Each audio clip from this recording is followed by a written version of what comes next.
bulletproof your knee by doing exercises like these. You might have seen so many of these videos online, and I'm probably the first one to look at videos like these because after my injury, I've just gotten so paranoid about my knee that I tend to follow each and every knee strengthening video there is and just pick out things that work for me, try them out and see if they fit in my schedule and how they help me out. But today in this video, I'm going to share similar exercises but with a little bit of a twist.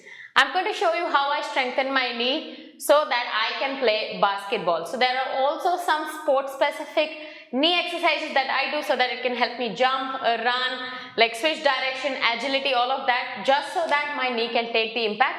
Because when I had my ACL injury, my one sole purpose of recovering was to be able to play basketball again. And so now I focus a little bit more on that as well because it's a huge part of my life and I don't want to let it go. So if you are a sports person or if you play basketball or if you just want to strengthen your knee in general, these exercises will help you out. Disclaimer though, this is by no means medical advice. Guys, I'm just giving you generic strengthening exercises which anybody and everybody can do. But if you do have a knee situation, if you have a knee injury or any existing pre-injury, please consult your physician, consult your doctor before attempting any of these exercises. Or if you do need to strengthen your knee, then get a customized, personalized program which will suit your recovery timeline. Alright, don't just do random workouts, don't just do random videos. These are some exercises which can help you out. You can attempt them if you have no injury at all and see how it fits into your schedule. And of course, if you do like this video and like the exercises in this video and want more that are similar to this, then do not forget to hit that thumbs up button and that little bell at the bottom to subscribe to my channel to get notified of new videos because it helps me reach a lot more of you out there and I just want to help you out and I really appreciate it. But for now, let's dive into the exercises. Okay, now the first thing I train, okay, number one is internal rotations. And if you don't follow me on Instagram, go check it out. I posted a reel about this. When I first tore my ACL, right, and I tore it non-contact. So many people told me that this happened because of the internal rotation of the knee and that is not good for the knee. But after like years of physio, after years of talking to people and just learning, I learned that that's not necessarily true. Because let me tell you, yes, when you're strength training, you're often told to keep your knees wide and make sure that the knees are going out. Which is fair when you're strength training because the internal rotation might cause injuries and put a lot of stress on the knee. But in day-to-day life, if you're playing sports or just are active in general, even to change direction, so let's say you're running and you want to move this side, your hip and your knee are going to internally rotate and that's when you change direction, right? So, and this happens a lot in basketball. Like I'm just sliding and then the knee rotates and injuries can happen at any time. So rather than avoiding that movement, it is better to train that movement because you want your knee to be able to take the impact. Which is why I train a lot of internal rotations. So these can be just wide stance squat, internal rotations like this. Again, make sure that you are clear to do such exercises if you have any injury. So wide squat internal rotations can help. Also hip 90-90 switches for mobility, right? So you keep it here, the 90-90, alright? So you have a 90-degree angle with both your legs and then you switch and switch. This is great for your hip mobility as well as training the internal rotation of the knee. You can also do mobility standing up. So I do not have support here. Maybe I'll just use my tripod. Not a very good idea, but I'm just going to use my tripod. So you can hold on to something, a rod preferably. So you hold on to something, rod, and just internal rotation mobility here. Alright, so these internal rotation movements are hugely beneficial, especially if you are active and you are into sports. Number two, which I am really conscious about with my knee, is letting my knees go over the toes.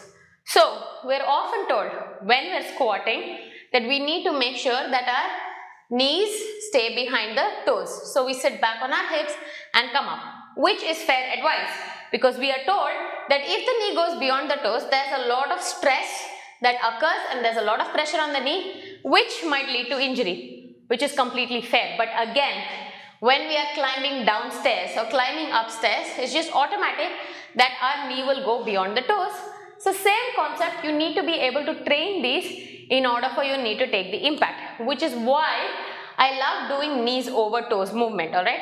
And so many exercises can help you with this. One is you just hold a split lunge stance and just hold it there. You can even improve your ankle mobility by doing calf raises in this position, but a split lunge stance hold is amazing to improve that knee strength. Second is I like to do depth lunges or lunges with knee over the toe movements. Alright, so assume that I have a step here because I have only a step outside my house, but assume I have a step here. So this is slightly like a step, right? So you're here in this lunge position. Try moving forward in that lunge such that the knee goes over the toe and then you come back up. You can even do this in a low lunge with the other knee on the ground. Removing the step, you can do this as a mobility circuit, letting your knee go over the toe and then back up. So this is great for your hip as well. It improves hip mobility, your ankle mobility, trains the knee over toe pattern, which is great if you are a sports player or if you just want knee strengthening in general or even in your day-to-day life, because that's really going to help you train this pattern of movement and let your knee get stronger so that you can move pain-free in daily life. Now, speaking of the knees over toes movement, I spoke about hip mobility, right? So I also like to do a lot of hip flexor activation because I also used to run a lot and my hips used to get really tight. So I like to do a lot of hip flexor activation as well. So you can just use a resistance band. Put the resistance band just below your feet, under the arches of your feet. You can stand here, take support if this is the first time you're doing it, if you're not sure.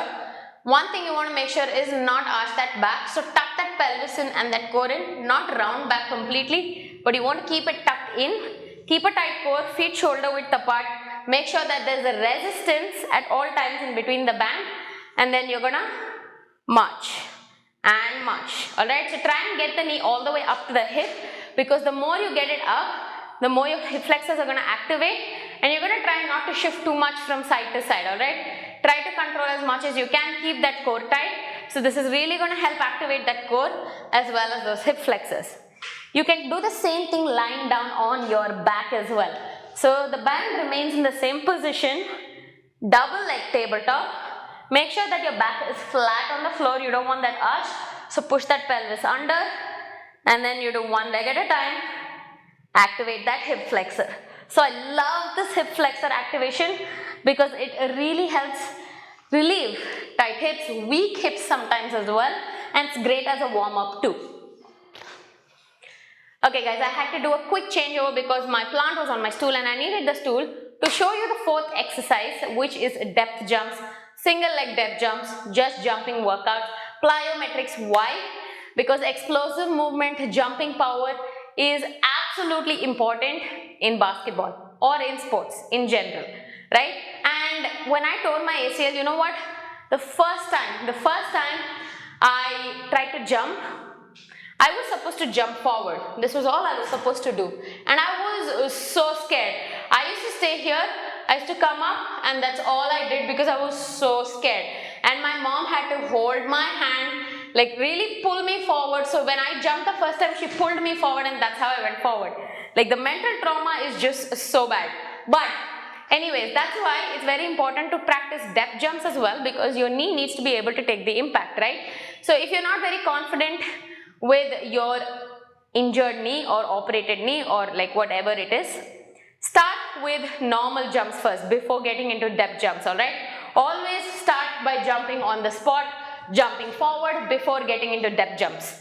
Now, the first thing is, of course, you can do double leg depth jumps. So you can just go down, land, alright? That's the starting point. If you want to focus on explosive power, then you land and you can either do forward or same position jumping up. Then you do single leg jumps, right? So you do land on one single leg.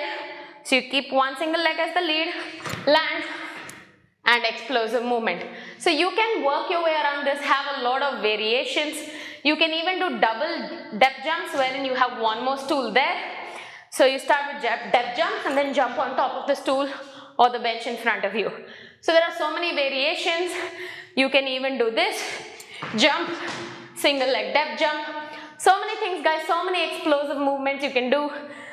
Without depth jumps, you can do just broad jumps, alright? So one end to the other, really focus on launching your body forward. So you jump, land, make sure you're landing in a squat position to avoid any high impact on the knees. So these are exercises I love to train in terms of jumping for basketball. Alright, so the last thing I like to do is single leg balance and stability. And I'll tell you why. What's the most common shot in basketball?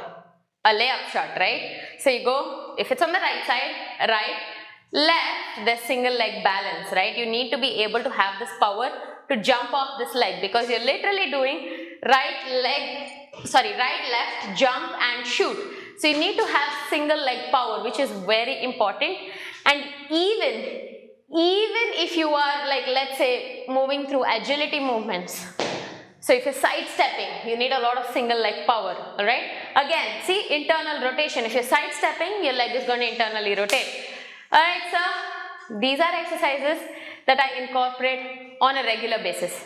Now, one thing is, I do like to do this via yoga and Pilates because there's a lot of single leg balancing and stability in yoga. For example, let's say the traditional warrior pose, alright? It's a single leg balance. Or even if you're stretching like this, it's a single leg balance. Now I know you're not supposed to do this with shoes, but just giving you an example. And I like to do a lot of these standing yoga poses to improve stability on one leg. But there are a few other exercises you can do. For example, you can do single leg standing pistol squats. I can't do pistol squats all the way down for now, but you can just do standing single leg squats or even do that on a chair or a bench behind you. That will help. Second is you can do single leg deadlifts, right? So one leg is on the ground, make sure you check your form.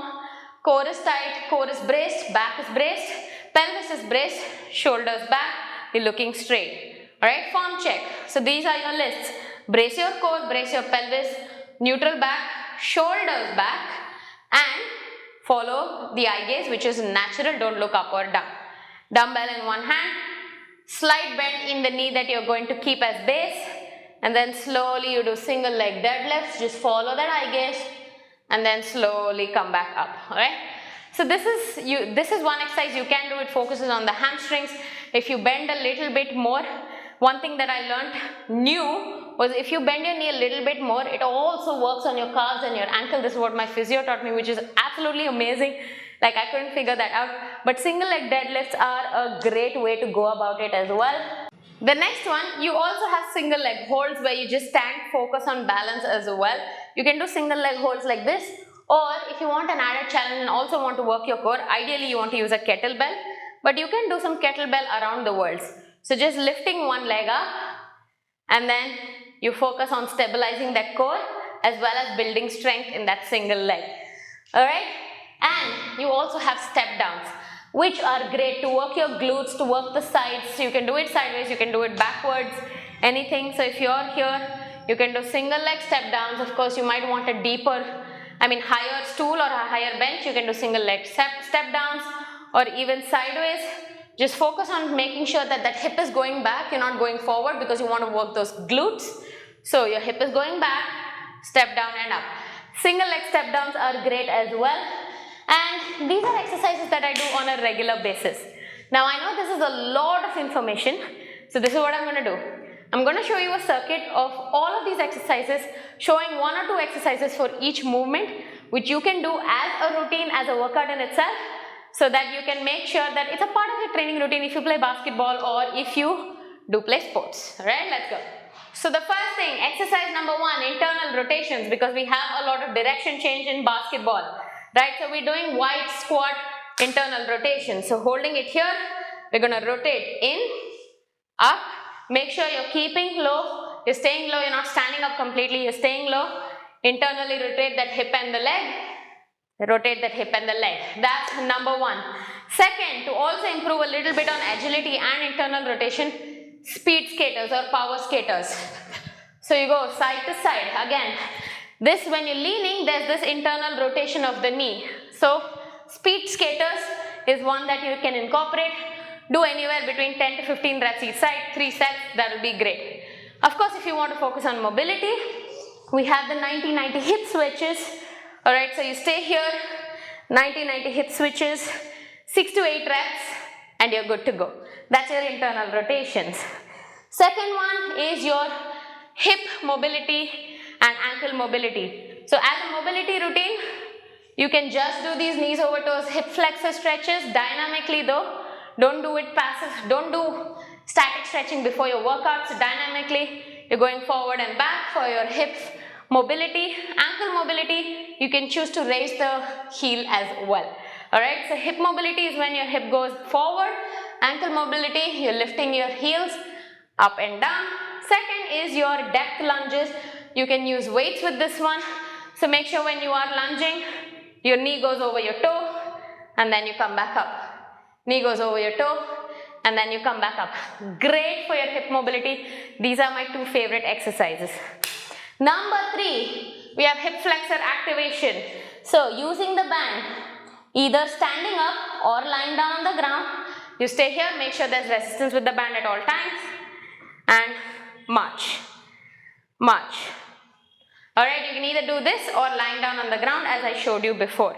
Number 4 is jumping, depth jumps. Alright, so these are a few ones that I want you to practice in terms of explosive power for basketball specifically. Also if you want to increase your vertical jump power. Alright, so you can do some explosive movements here like jump, explosive. I know my head might have gone out of the frame, but you want to be able to jump as high as you can, right? So hop and then power jump. Make sure you land in a squat at all times. When you progress, you can do single leg and double leg depth jumps. So you get down, drop and explosive power up. These are two exercises you can use for jumping power in basketball. And finally, single leg stability. Right? Again, single leg stability, you've got your single leg deadlifts. So go about contralateral, ipsilateral, that is same hand, same leg, or opposite hand, opposite leg. You go for single leg deadlifts and back up. Or one of my favorites is the kettlebell around the world with single leg stability. Whew. Those are the 5 exercises that I use right now in my routine to train for basketball. But of course guys, there are so many varieties that you can do in terms of knee strengthening, and of course I have not even addressed agility, speed, power training, because those are a totally different game and it's very, very important for basketball or any sports or even in day-to-day life in general. Now remember that these exercises might be a little advanced for you depending on your fitness level, or it might even be a little bit on the easier side. So just pick and choose what you can do. I know there are so many more exercises, so I will be coming up with a lot more videos of beginner variations, regressions, the easier versions as well, just so that you can try it out. And if you are into basketball, if you are into sports, or if you are just active day-to-day life, these exercises will help you greatly. Again, do not forget, if you have an injury, please consult your physician before trying any of these, or get a personalized program which might or might not incorporate such movements. But I really hope you enjoyed these workouts, these exercises and this video. And like I said, I will also be posting more on power, speed and agility specifically for basketball in the future. So stay tuned for that, and if you want to get notified of that, do not forget to hit that little bell at the bottom to subscribe to my channel and to get notified when a new video comes up. And of course, like this video if you did like it. Let me know in the comments below what you think. And that's all I have to say for today. So I will see you next time. Signing off. Bye.